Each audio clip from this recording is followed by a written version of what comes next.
There's a particular shame that comes from singing out of tune, or being told you've been singing out of tune, or just hearing yourself sound bad. And it's the kind of shame that can make you not want to sing out at all because you don't want other people to hear you. And it can prevent you from joining a chorus, auditioning for something, or probably even more importantly, getting help. Because if you sing out of tune and then you go to a voice lesson and the voice teacher hears you sing out of tune, well, then they might tell you that you really shouldn't be singing. And you don't want to hear that because you really love singing. This is a real fear. This is a real thing. I've made a video training with some really simple exercises that will help you sound better. You can do them on your own. You can do them when nobody else is home to hear you. Not all of them even require you to make a lot of noise. But if you do them, if you make a habit of them, if you make a practice of doing them, you will improve the sound of your voice and you will improve your tunefulness. Because honestly, most singing out of tune comes from bad technique, not because there's something wrong with your brain, you have no talent, God spites you, none of that. Most of singing out of tune is just about how you're using your body. And so I give you exercises you can do in the privacy of your own home and see how they feel, see how they work, and reach out to me and let me know. To get to those exercises, visit my website, mvmusique.com. Right on the homepage, there's a box where you can input your email and I'll send them right to you.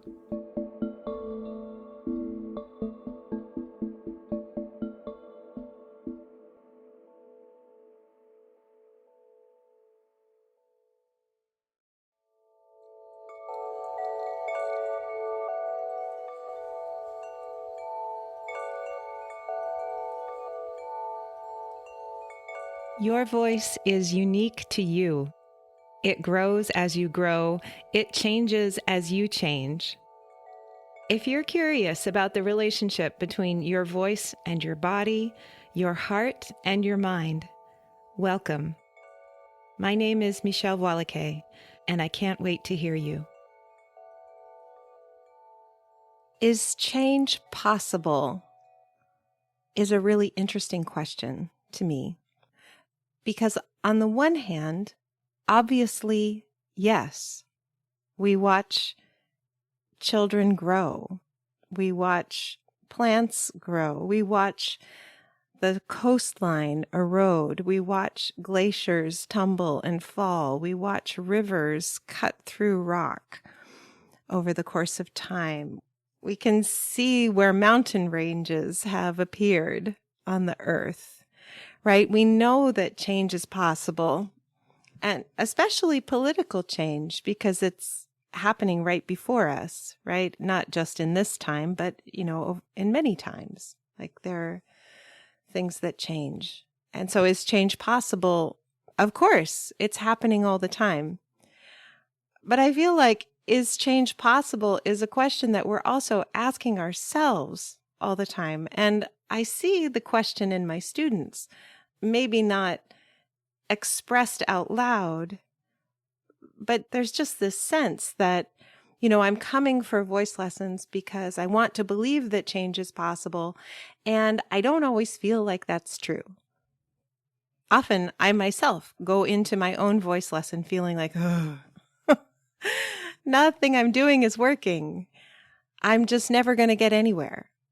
And then I have a teacher who lovingly reminds me how far I've come, and it isn't that bad. And I do know how to make different sounds, and really it's all fine. I'm just fine. But that is change possible question. When it's about ourselves, it falls very quickly into all or nothing thinking. Like the question, is change possible for me, is almost automatically answered no. by our inner critic brain, by the part of our brain that wants to keep us safe. So as a teacher and also as a student, I spend a lot of time thinking about how do we change our voices? What actually does the process of change involve?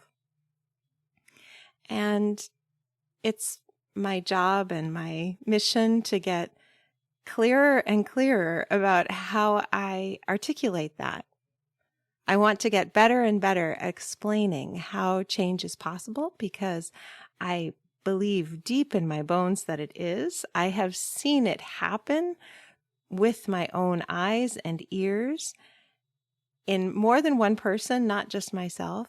And I think that if we can embrace the truth that change is possible for us as a species, we'll all be much happier, much sooner, and we'll be more productive, I think, and better inhabitants of the planet.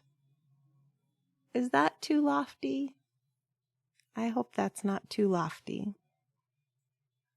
Over the last 20 years, I've figured out that changing the voice, changing my own voice, helping my students change their voices, really boils down to three things. First, learning how to notice yourself, and then learning how to open yourself, opening up new interior spaces, opening up of your mouth and throat, opening up your torso, opening up your shoulders, your back, your hips. And the third thing is learning how to deepen your breath, lower your larynx, lower your center of gravity, taking effort out of your throat and moving it lower into the body. So more compactly said, changing your voice boils down to learning how to notice, learning how to open, and learning how to deepen your relationship with your body. This is all, of course, easier said than done, because our voice, if it works at all, it's working automatically. How we go about making sound is something we just think about and then it happens. This is true for most people. If you have to think about how to speak, it's probably not working very well. And so when it comes to changing the voice, it really is about slowing things down, and the learning to notice can feel not very fun. It can feel slow and tedious and difficult because we've never had to notice this before. So many students say, as we're doing this part of the work, we're exploring, what does the voice feel like? Where is your larynx? What is your tongue doing? How's your jaw feeling today? Questions like that are really important for learning how to use your voice differently. My students will say, I have never thought about this before. Or I have never thought so much about this before. And of course they haven't thought about it before. They've been busy talking and going to school and getting jobs and falling in love and being generally a success at life. And if you're generally a success at life, you haven't had to think about how your voice works. But now as we want to change it, we have to slow down and pay attention and say things like, brain, I know there are nerve endings in my mouth, and I would like to know what the sound feels like as it passes through my mouth. I really want to know what my voice feels like as it travels through my mouth. Would you be so kind as to turn those nerve endings on so that I can feel that? put that way, maybe I sound a little loopy, but that really is the case. I'm sure I've said elsewhere on the podcast that our voice primarily is a survival mechanism. We're born, we cry out so that we can be found and fed and cared for.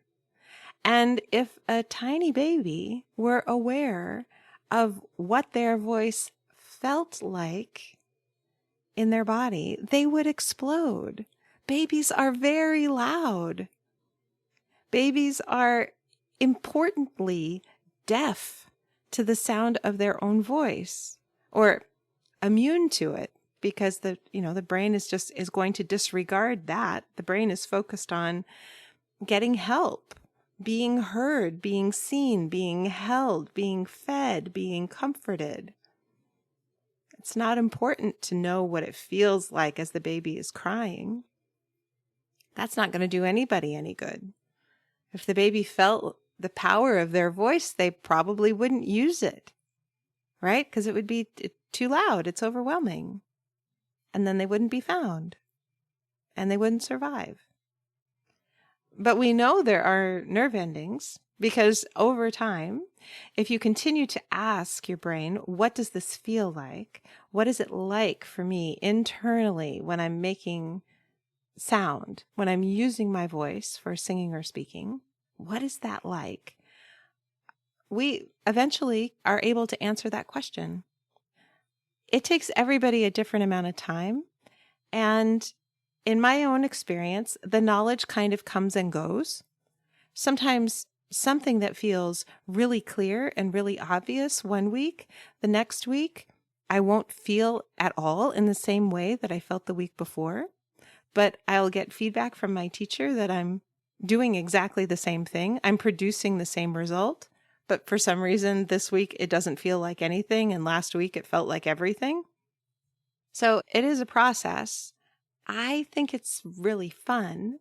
And I find most of my students, once they get used to the ego blow of not always having the answer, once they get used to being in this state of inquiry and not always getting it right and not always knowing what's right, once they get used to that, they tend to settle in and really have fun with it. There have been a couple of moments in my own life of exponential growth when it came to the sound of my own voice. And I want to share those with you because I think it might be helpful to hear these stories. For a lot of my singing, when I first started taking voice lessons, I sang with a really breathy tone and I sang very quietly. And in retrospect, I have come to understand that I was singing this way because actually my hearing is quite sensitive and my voice, when I sang with a fuller tone, was painfully loud to me as the singer. It actually felt uncomfortable. It felt too loud to me, and I didn't think it could possibly be nice for other people. And so I sang with a really quiet, breathy tone that was very internally focused. And I had teachers who were trying to help me with this, and maybe we were getting somewhere, maybe we weren't. I can see in retrospect how I was difficult to teach because I was so attached to not feeling uncomfortable. I was so attached to this soft quality that I wanted my voice to have. I mean, soft in terms of volume, but also soft in terms of squishy around the edges. I didn't want there to be any edge in my voice because I thought that was beautiful. I thought that's what I wanted my voice to sound like. That's who I imagined myself to be. And then I got pregnant, and then I had a natural childbirth. And if any of you have had a natural childbirth or who have known women who've had a natural childbirth, By that, I mean a vaginal delivery, and I didn't have any pain medication. And I think I said in the last episode of the podcast that first labor was 27 hours long. It was a lot of back labor, one of the more painful kinds of labor that a person can have. So it was a thing. That labor was a labor for me. And when I came back to my voice lessons after giving birth to my first child, all of a sudden, my voice had so much more volume. And I felt so much more grounded in my body. Before I had my baby, my singing felt like a very heady experience, which kind of makes sense. If I'm singing with a light, really breathy tone that feels very soft to the inside of my body, it was very confined to my head and neck. And of course, my teacher was trying to get me to engage my abs, to have a lower, deeper breath, to really sing from a lower place in my body. But before I had my baby, I really wasn't getting it. But this experience of labor, which was so intense and so prolonged, and to finally deliver her into the world, I felt a power in my body that I had never accessed before. I had never needed to access it before. And so after that, when I opened my mouth to sing, all of this sound came out. Like I still had that energy left in my body. My body had not forgotten the lesson that it had just learned delivering my daughter. And that stayed with me. That experience got banked somehow into my cellular memory. And I moved forward after that with a deeper understanding of my pelvic floor, of my diaphragm, of just how the whole breathing thing worked, and of the kind of sound I was capable of making. Because I was not quiet during that 27-hour labor. I did cry out. And I don't remember if it was that labor or the next one. I was actually told by a nurse that I needed to get a grip. And, it was suggested that I shouldn't make so much noise. This is in Berkeley, California. In 1999, I was told this. But I guess I was loud. Anyway, my voice has only gotten bigger since then.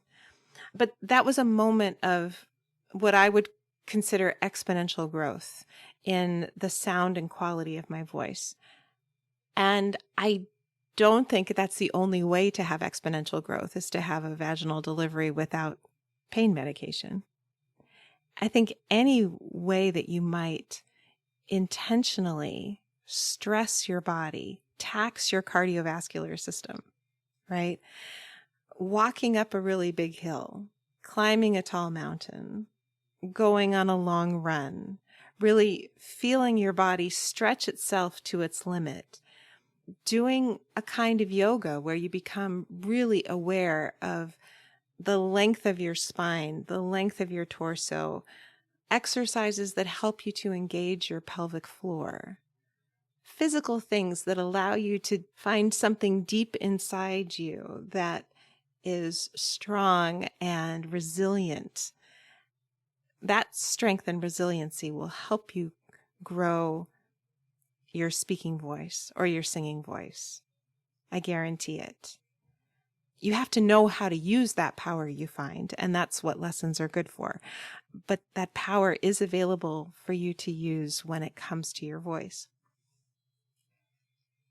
Another moment of exponential growth is happening right now, has been happening for the last 6 or 9 months. I'm sure there have been other moments of exponential growth between 1999 and 2025, but let me tell you about the one I'm in because it's so top of mind.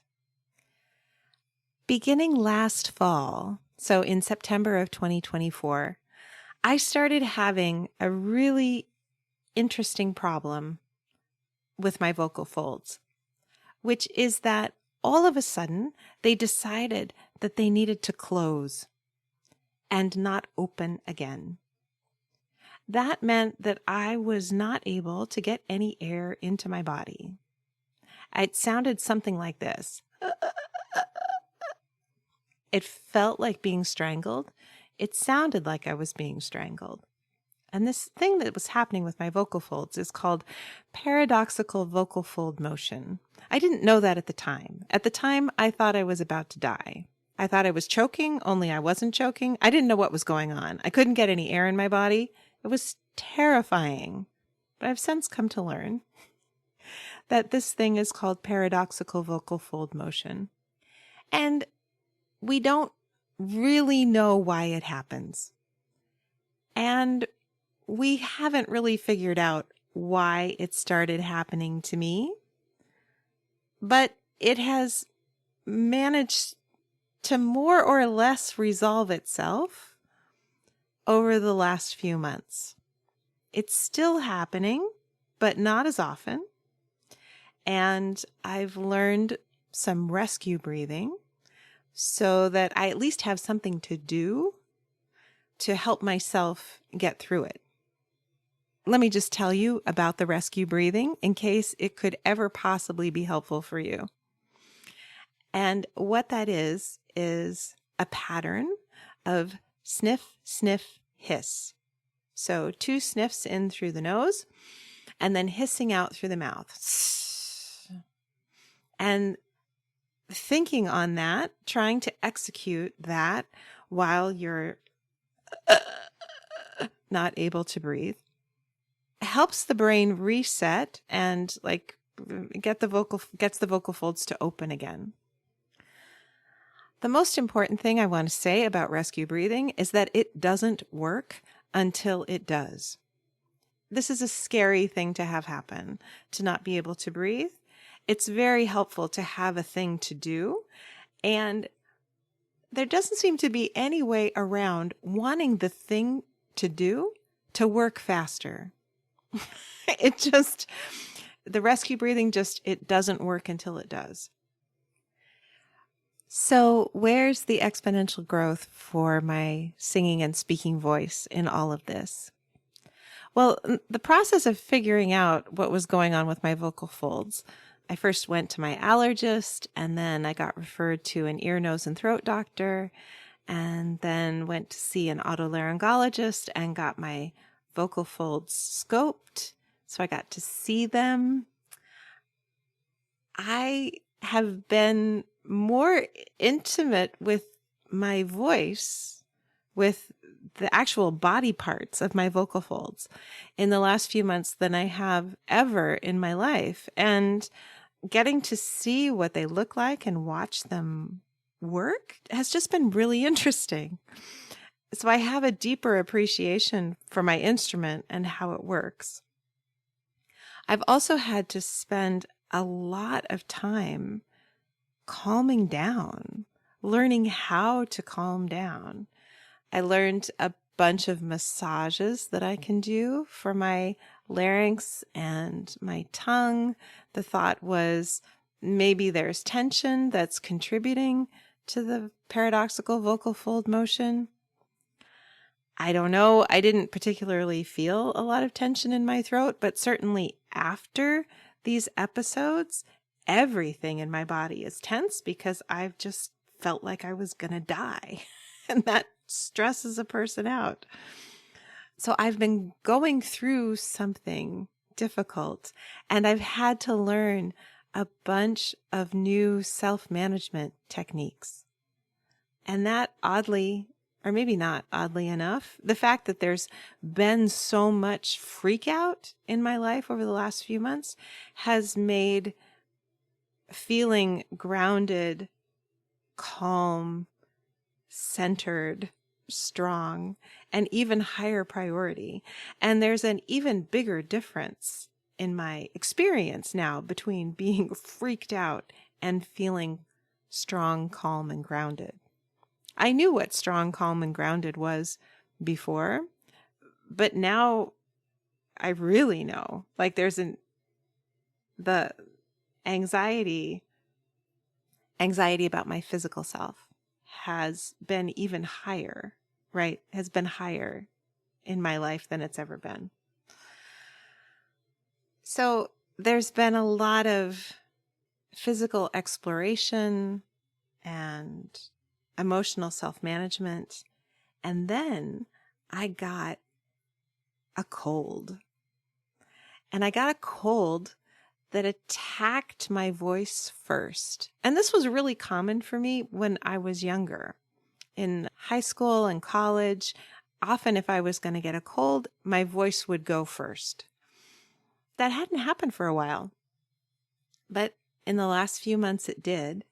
And that cold that mostly took up residence in my voice had the effect of deepening it. I couldn't sing or use my voice very well at all, but I found this great low register. And I think if you go back a couple of episodes in the podcast, you can hear me talking about it. The episode, I think, is called Waking Up with a Sore Throat. And I actually recorded the podcast while I had this sore throat so that you could hear how a voice can recover. And I was able to recover a bit there, but then after I recorded that podcast, the cold advanced and I was full on sick and I didn't have hardly any singing voice at all. But what happened after that illness gave me an experience of such a lower, deeper, thicker voice because my vocal folds were so swollen that it gave me, again, a new baseline so that I could try to get back to how deep can my voice really be? So these two things together, the paradoxical vocal fold motion that showed me all kinds of things that I didn't know about my vocal folds, and that created so much stress that I really had to double, triple, quadruple down on my emotional self-management to handle it. That lowering my overall center of gravity and learning how to be less reactive at a whole other level. And then the experience of this cold giving me such swollen vocal folds and such a delightful experience of a much lower voice gave me something to strive for, to try to get back to, like, what does that vocal depth feel like? Those two things together have really changed my singing voice. Together with help from my teacher, we have been, over the last particularly couple of months, 2 or 3 months, have found all kinds of new depth in my singing voice that's coming literally from a lowered larynx, but also my own ability to hold a deeper sound, to stabilize from a deeper place. And that has just made the arias that I'm working on right now so much easier to sing. It's a new kind of fun. Very much like after I gave birth and came back, and all of a sudden there was all of this power. All of a sudden I understood where my pelvic floor was. All of a sudden breathing made sense. I'm having that kind of experience right now with depth. And I love it. I'm loving it. And I will not lie, it's been a difficult time. Like, this exponential growth has come from medical challenge, emotional challenge, spiritual challenge, and then the physical challenge of being ill. But it sounds so nice now. It's really very exciting. So Is change possible? Yes. And it's happening all the time. And some of it, like paradoxical vocal fold motion, is change that we don't want. And I think in every change, there is a tremendous growth opportunity. I think there's always a growth opportunity if we're only willing to look for it. If you find yourself in this kind of difficult spot, let me offer my process, which is to notice what's going on. Notice what you can. And then look for opportunities to open. And also look for opportunities to deepen. Can you take a lower breath? Can you lower your larynx? Can you open your chest? What can you feel physically inside your body? That process of noticing, opening, and deepening, I believe will see you through. It has seen me through. It sees my students through. I offer it to you. Thank you so much for listening.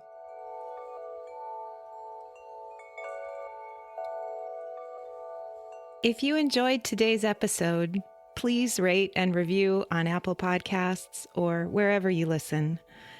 Every positive review helps new people find the show. Subscribing ensures you'll learn about new episodes as soon as they come out. If you have a question about singing or speaking or being, please send me an email at letters@mvmusique.com. That's letters at M as in Mary, V as in Victor, MUSIK.com. Transcripts and show notes are available on my website. You can subscribe to my newsletter there too. Can't Wait to Hear You is produced in conjunction with Particulate Media. I'm your host, Michèle Voillequé. I can't wait to hear you.